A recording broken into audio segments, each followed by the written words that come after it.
Deron Miller, formerly of CKY, primary songwriter, guitar player, and singer in that band, now in 96 Bitter Beings. Deron, what's going on, my man? Thank you.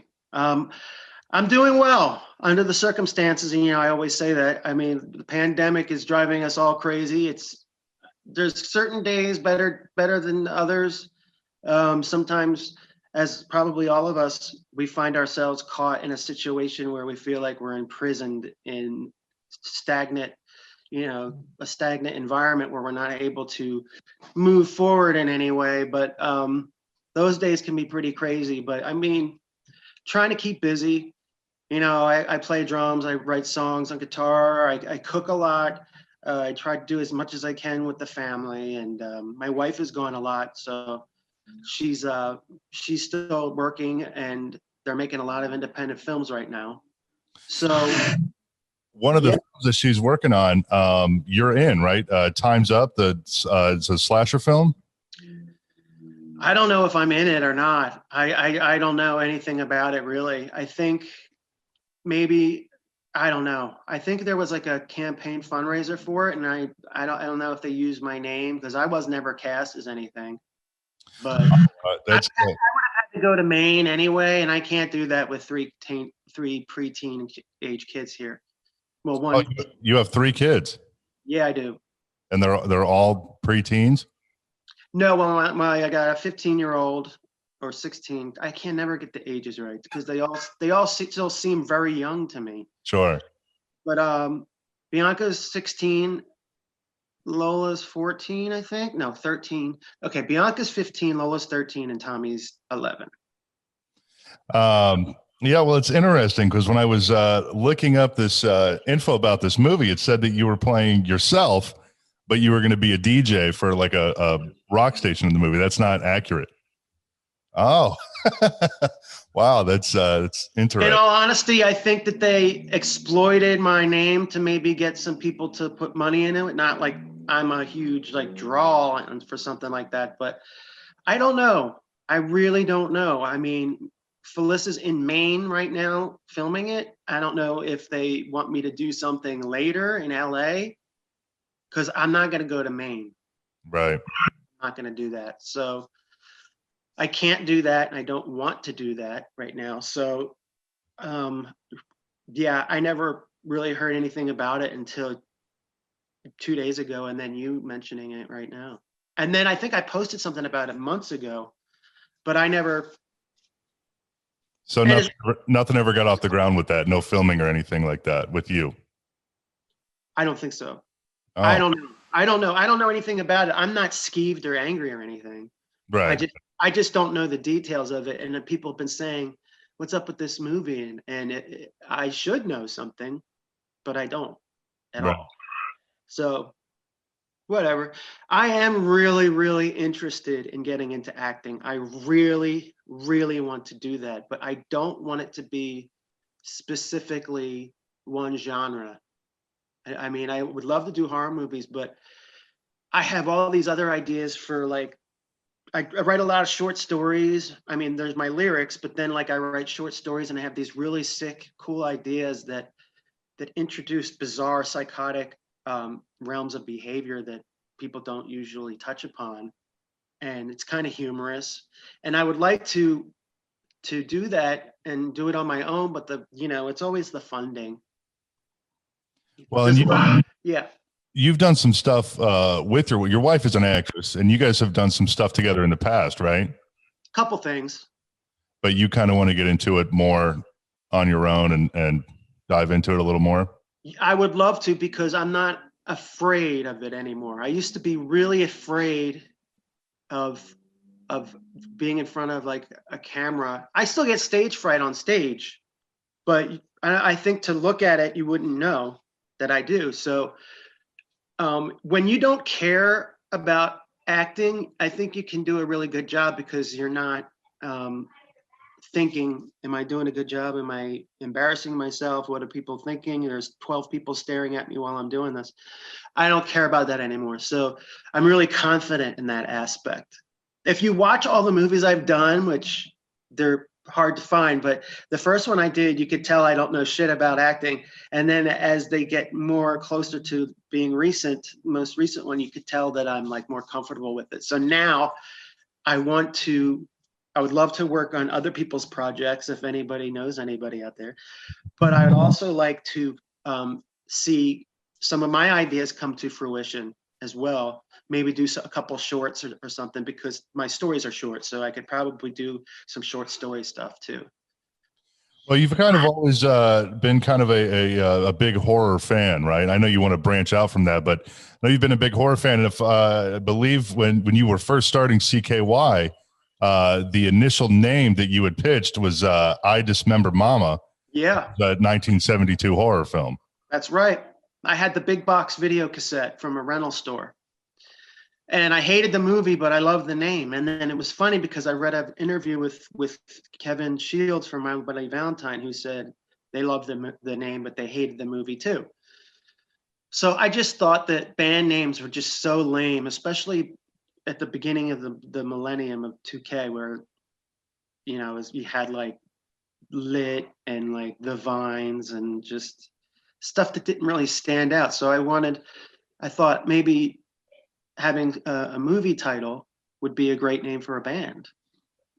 But instead of picking a movie that already existed, I just took the phrase "kill yourself," which is offensive, and then camp in front of it, which all slasher movies take place in camps pretty much, and Camp Kill Yourself. And a lot of people equated that with Hang on, let me just stop you for a second. I was watching another interview with you earlier today when I was prepping for this, and I noticed in that interview there was a number of vehicles driving very loudly.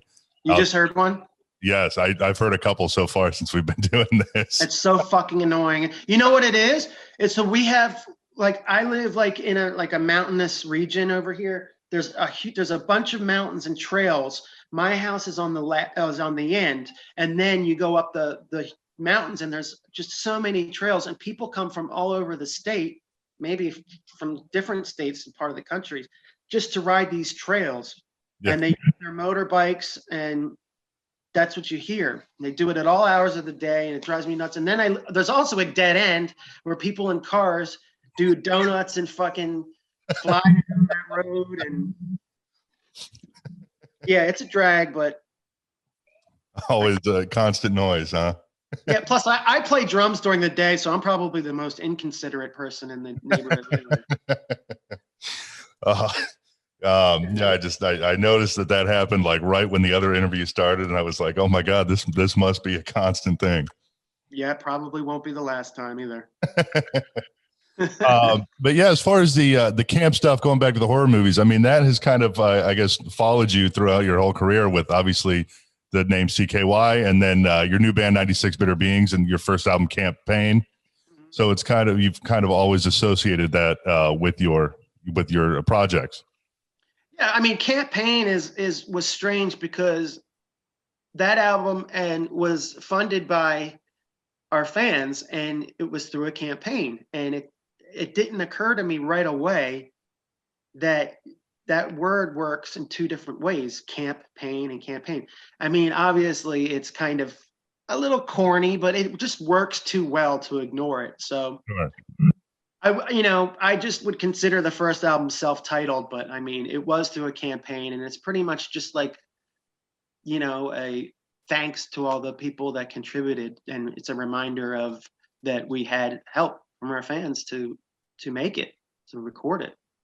Well, I got to tell you, when I first heard that album, a lot of people listening to this probably don't realize this, but we work together in the actual music business side of things.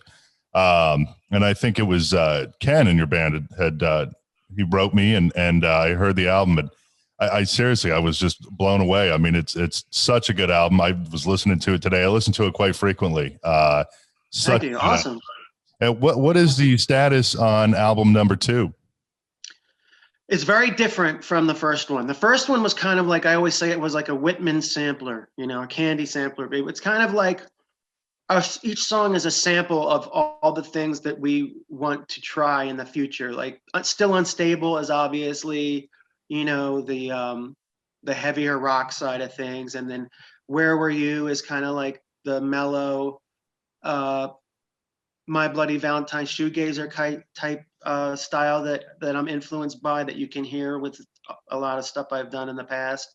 And there's the ballad, the ballad at the end of the album, and that breaks into a really, really cool Sabbathy part, kind of like Sarah's Mask or something like that. And then there's a cover.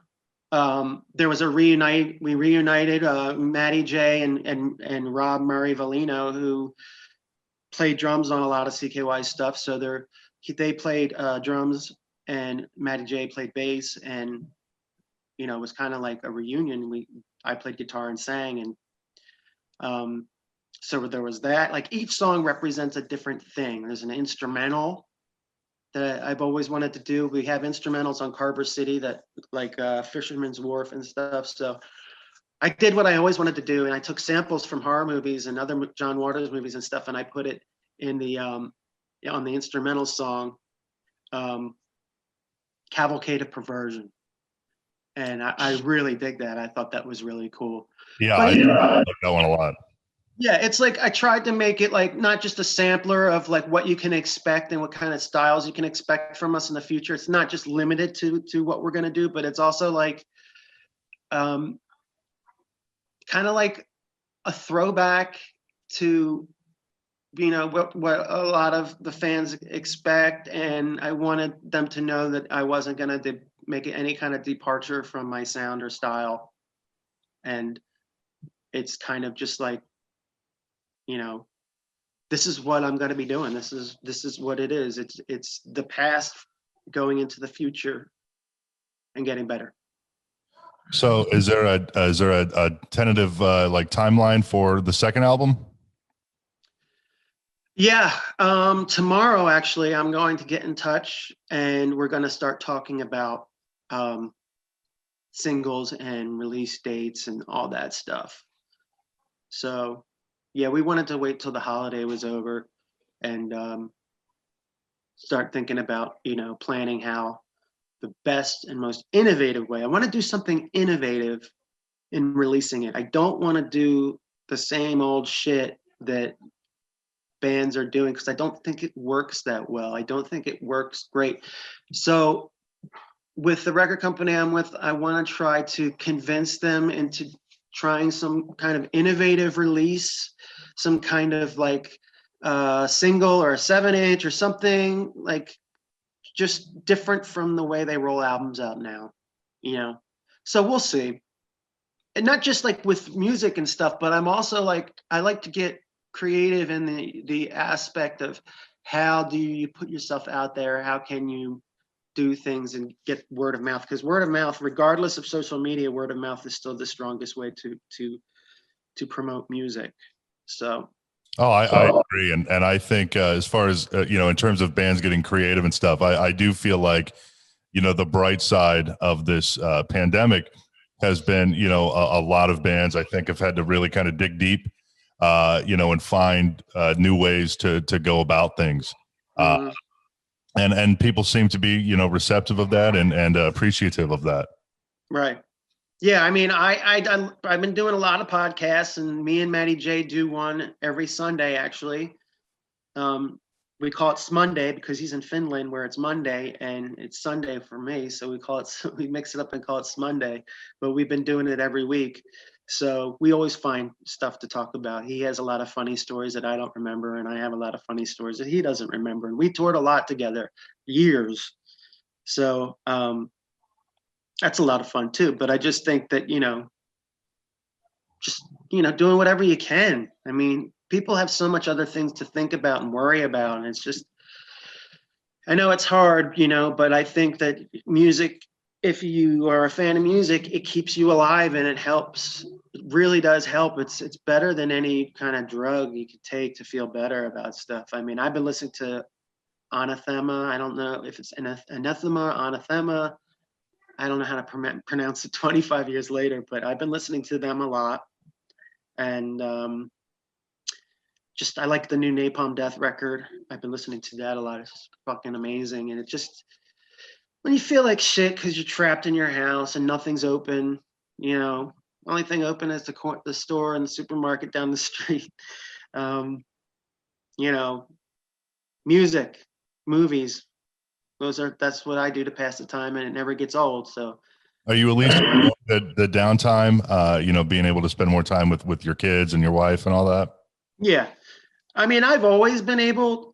Mike, I'm home. I'm a homebody pretty much. I might go out maybe 2 or 3 times a week for the whole day, maybe less, maybe 2 times, and the rest of the time I'm home with them. So you'd think by now I'd be wanting to strangle them, but no. I mean, if we're not together, you know, we're in separate parts of the house, but you know, it never gets old hanging out with my kids, and they're really good kids.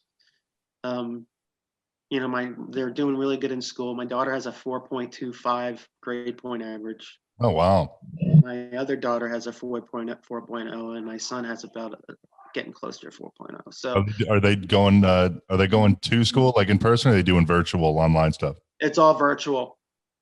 Is it all? Are they shut down? Because over here, I live in Ohio, and there's a few schools that are still open. Most are closed, but some are still open.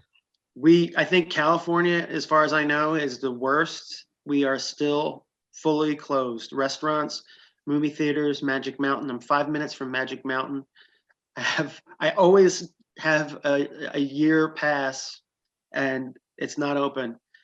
We can't even use our swimming pool, our community pool, because everything is so shut down. And there's been a lot of cases in the last couple of months, and it just seems like the only things open are the supermarket and the Circle K.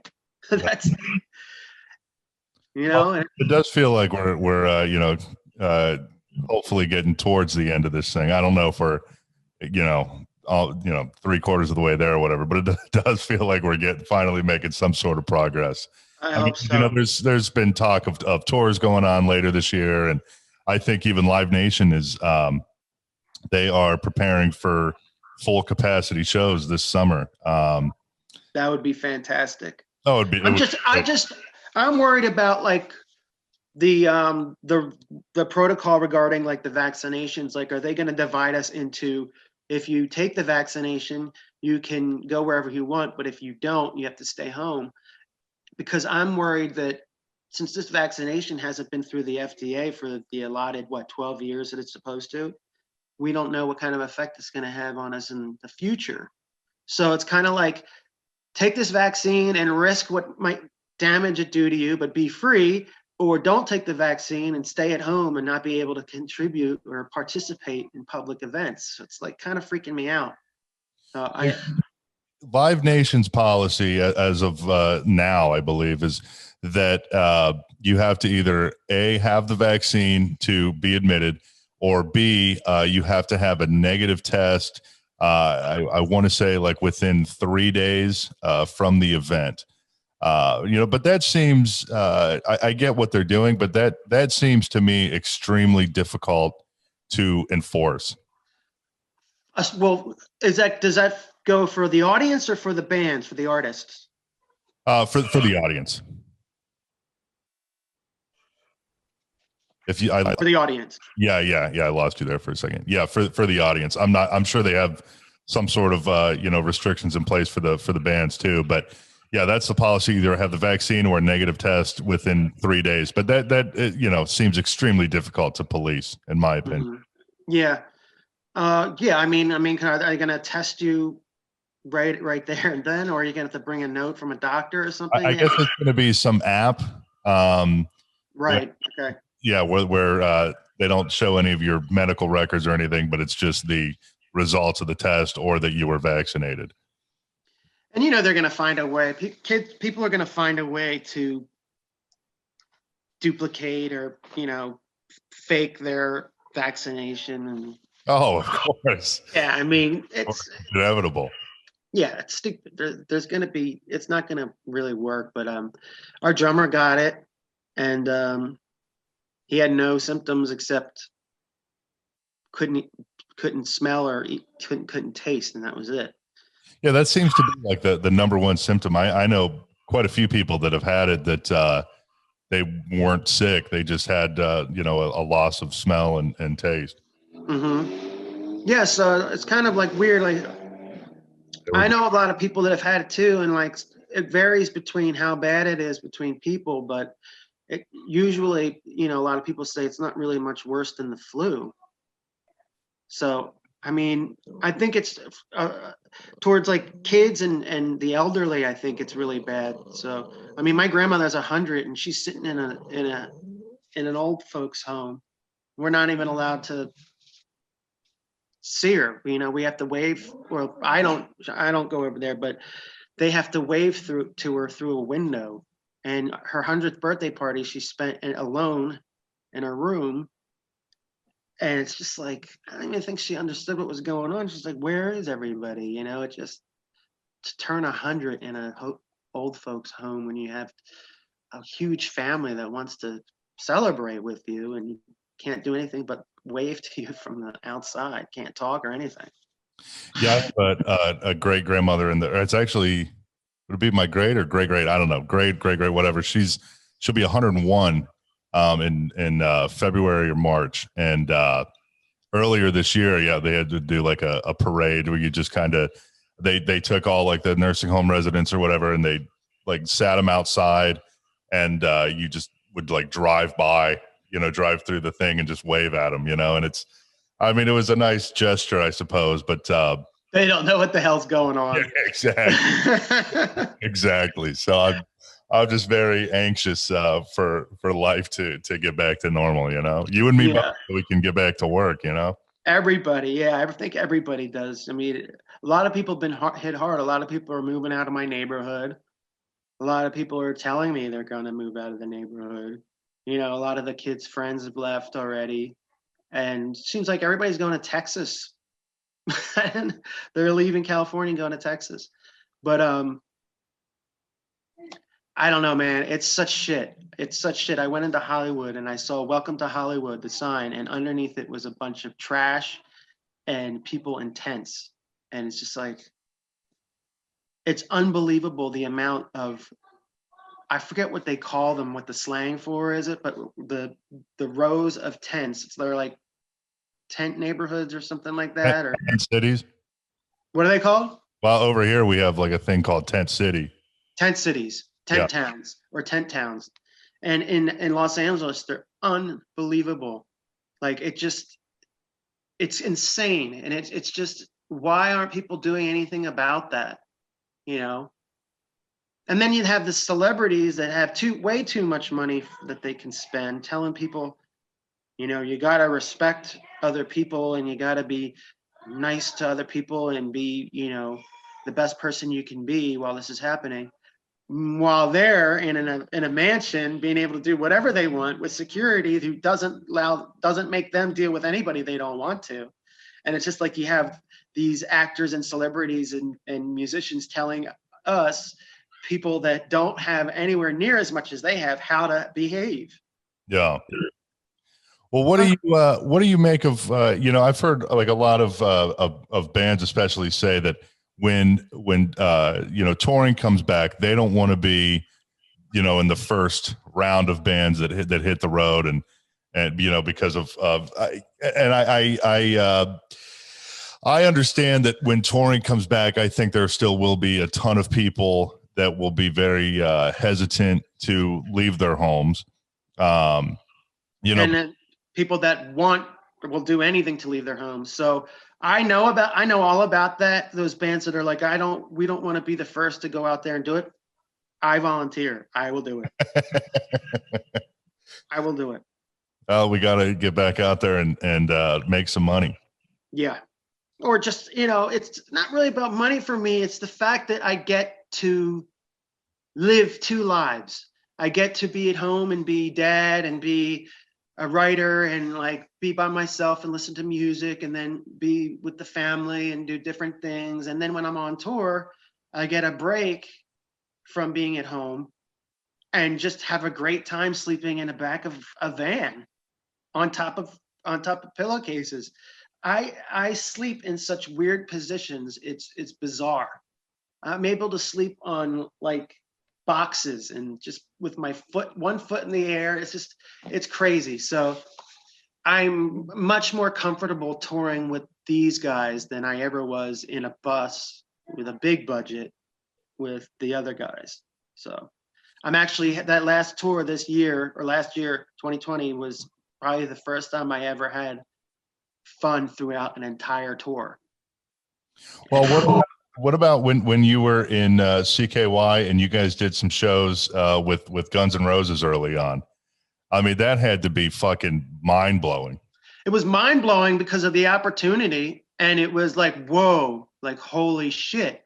But it really wasn't all that fun. I think it was more about, this is an amazing opportunity, you know, like we're getting a lot of people finding out about us because of this.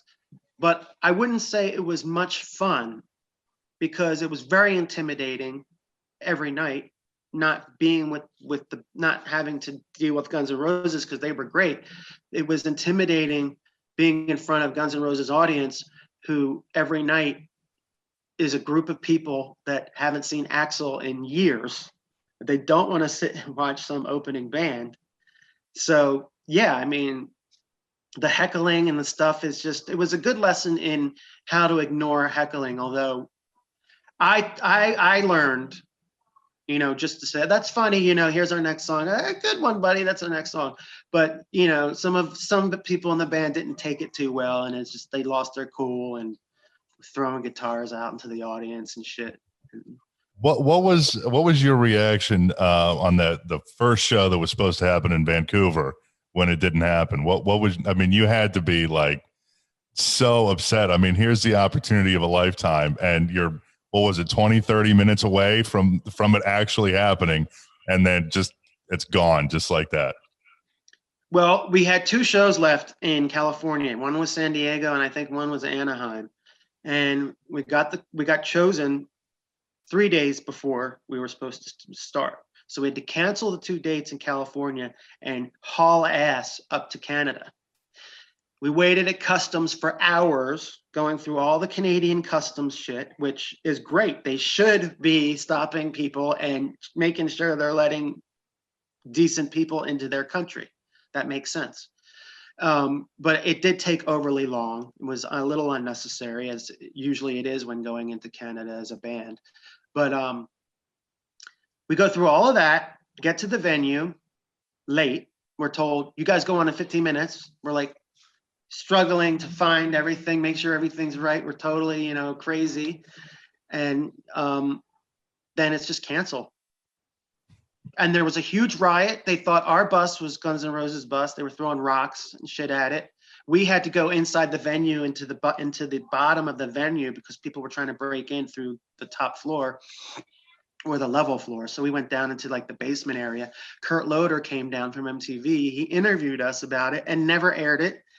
And we told a good story. I mean, it was like, there was a lot of people saying, we told you so, we told you so. I mean, our record company wasn't very supportive of us going on that tour. Island did not want us to go, because they're like, it's not going to show up. It's not going to happen. And you could be somewhere else. And, you know, we weren't getting paid that much. But the next night was different. It did happen. We got to meet everybody. And then from there, I think it was Iowa. Second show was either Iowa or, I don't know, I can't remember, but it was one of the I states or the O states. That show went off, that happened, and it was great. And then from there all the way to Madison Square Garden, sold out. For me to be able to say I played to a sold out Madison Square Garden is one of the coolest fucking things. Oh, that's like every musician's dream. Yeah.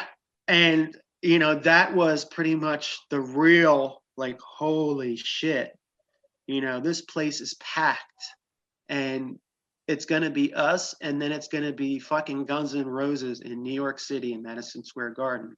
And that was just insane. That show went off the hook. It was great. Axl would have parties every night after the shows, and he was the one that would come to every single one. We'd see the other band members every once in a while, but I don't think they were very happy. I think it was just kind of like a paycheck for them. But Axl would show up every night at these after parties. And who was in GNR when you were on tour with them? Because they've had so many lineups, it's hard to keep track. Well, the bass player, I want to say Tommy Jensen, but I know that's not his name. Something Tom Jensen or Ronnie Jensen, something like that. He was in another band, but I can't remember what his name is. And then Buckethead was guitar, and Brain was on drums. And then Izzy, I think, was a keyboard player. And then there might have been another guy or two that I don't remember. But yeah, I mean, we saw Buckethead, who was Buckethead off stage too. So that was kind of like off-putting.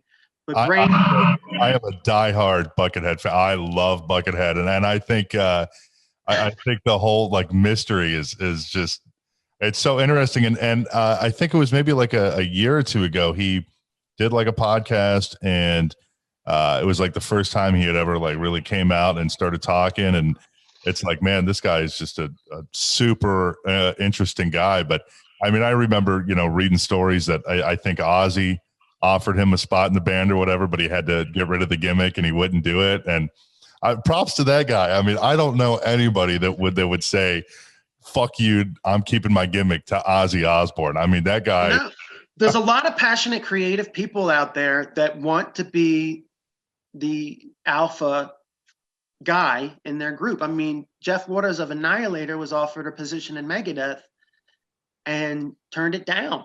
So you can't have two alpha guys in a band. It's probably one of the reasons why CKY didn't work, I think, because you clash so much and you create so much that you can't keep doing that.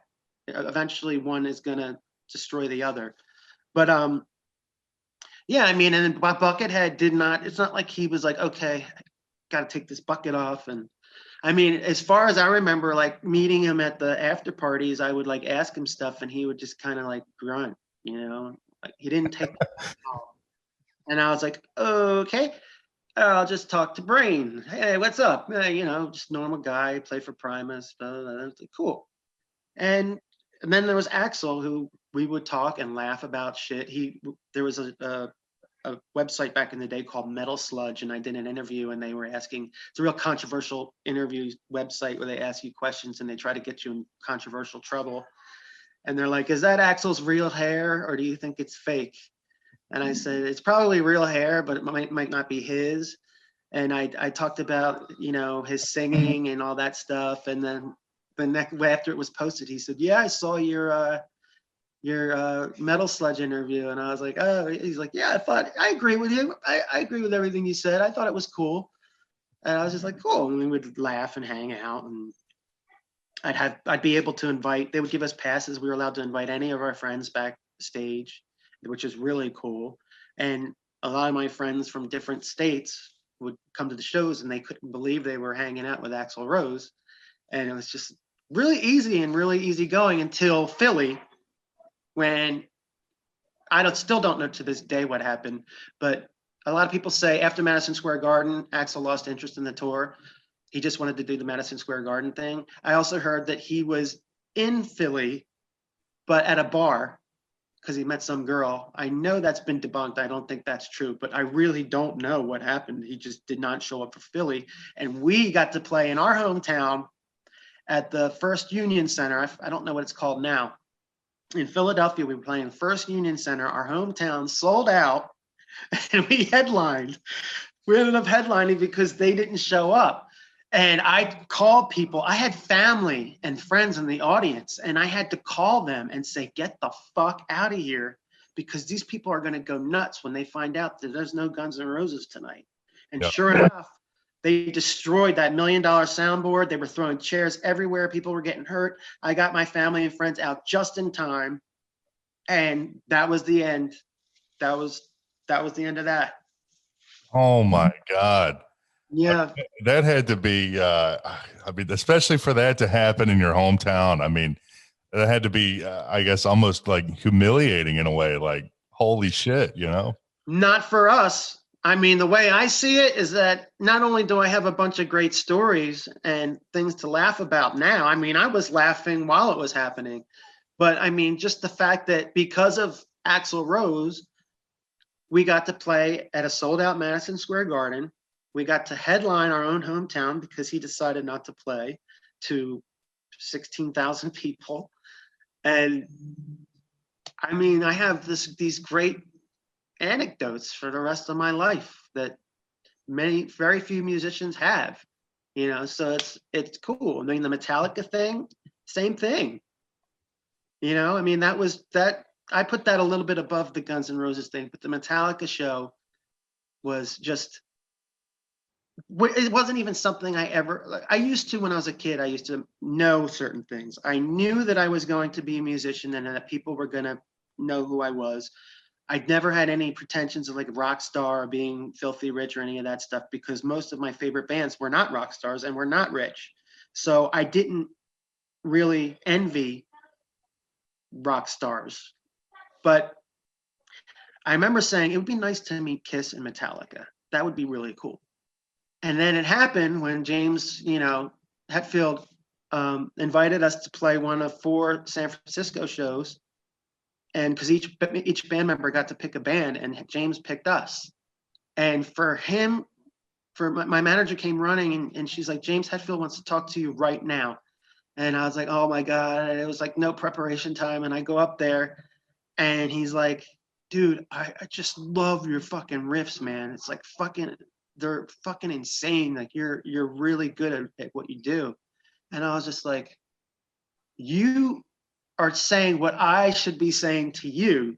So it was really crazy. I mean, it was just such an honor. And it was just unbelievable how cool he was. And he watched us from the balcony and was just like, you know, and then to add to the fun of that evening, their set list that night was all first 4 albums.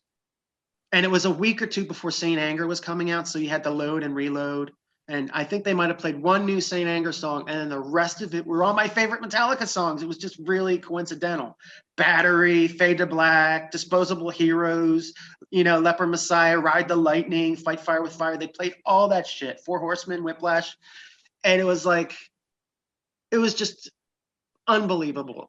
There's no words to describe when something like that happens.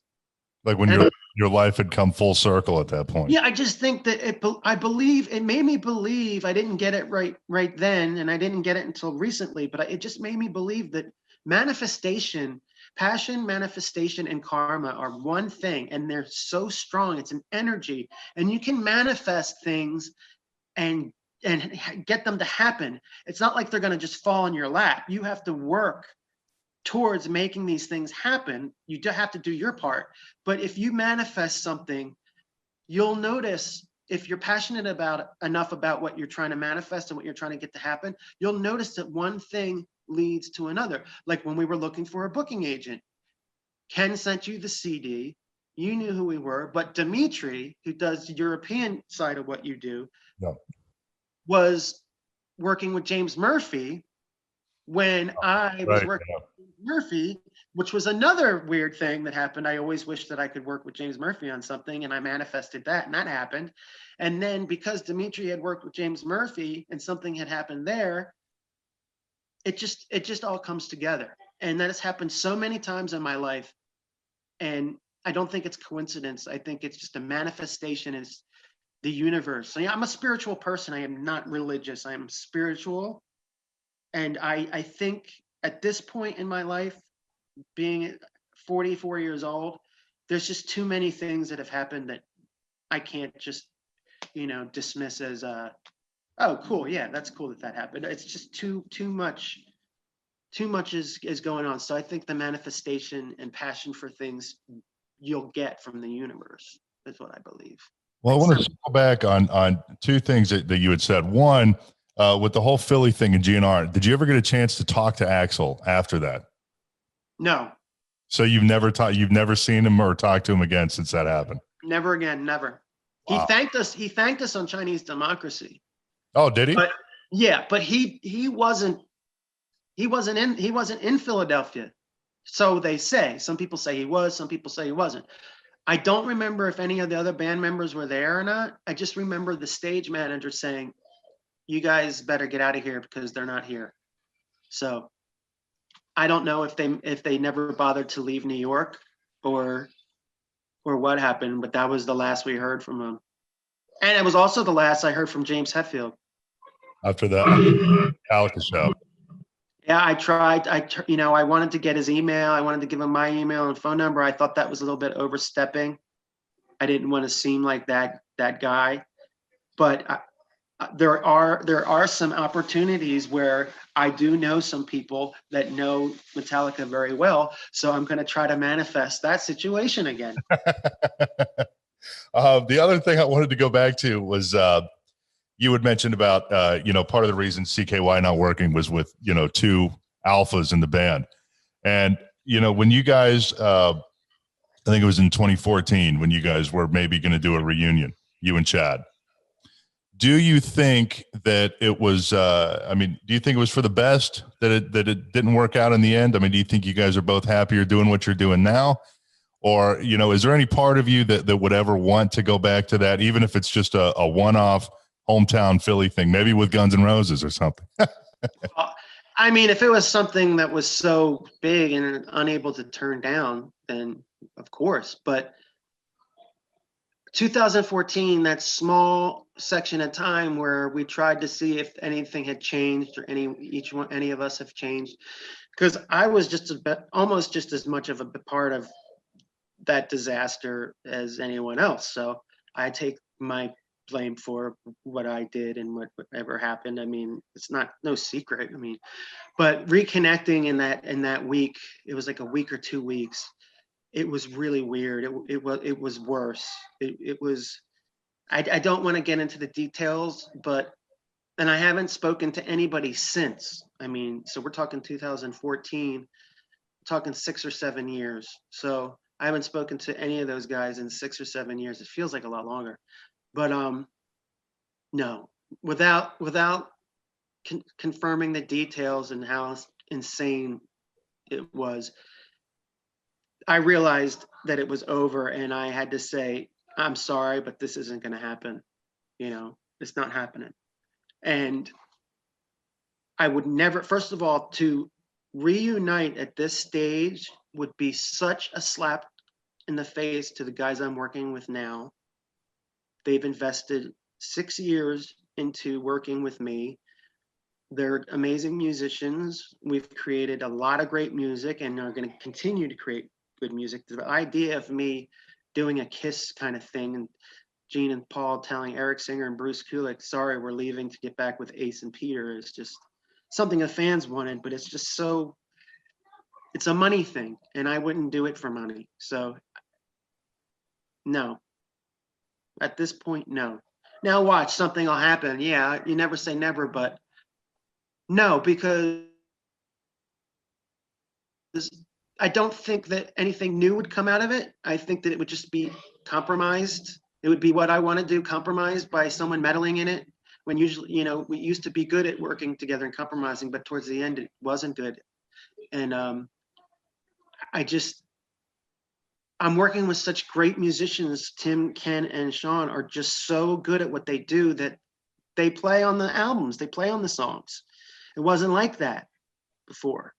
Sometimes we'd have to bring another drummer in, or sometimes, we'd have to do bass ourselves. This new record, Synergy Restored, has been through so much recording and changes. I went in and I did bass on all the songs. Sean snuck in and redid my bass tracks without telling me, but they ended up so much better. Guitars, each one of us, Ken did rhythm guitars, I did rhythm guitars, and then if they both worked, we would use them. If they didn't, he would use his or he would use mine. There's just so much working and reworking to get the sound that we wanted, that the amount of time and creativity spent on both Campaign and Synergy is just more work and more fun than I've ever had. And I listen to those albums Synergy, I listen to every single day. And I just love it. I'm so proud of it. I know that it's the best thing I've ever done. And I would know if I was lying to myself. I would come up with something else to say about it. I would say, no, it's good. I mean, I think people will dig it. But if anybody that loves my stuff the way I do is going to hear this and think that, I think that's going to be the general consensus. But as far as going backwards to people that aren't as good or talented as the guys I'm working with now and just doing stuff from the past, because the old songs that I wrote sound better now live anyway. Does it bother you that those guys are, going out and touring on the songs that you wrote and that you created? Does that bother you at all? No, I think it bothers them. Bothers them more than it bothers you? Bothers the fans. I guess I could kind of see in that almost make you feel kind of good, right? Like a little just kind of. In a sense, it does. I feel like I'm moving forward. I mean, it's one thing if, there's a lot of bands that start two different versions of an old band that they had. There's like 2 Rats, 2 Warrants, 2 Poisons. There's like all these crazy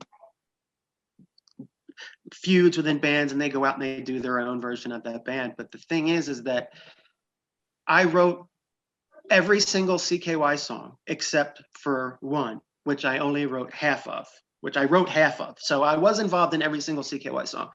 The song Afterworld was the only song that I wrote 50% of.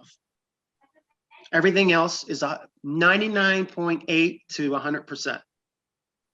So if I put myself in those shoes and I'm out playing someone else's songs to fans that are staring at me like that know that, I don't know how I'd be able to do it. I don't know why I wouldn't just do something new, which is what I'm doing. Yeah.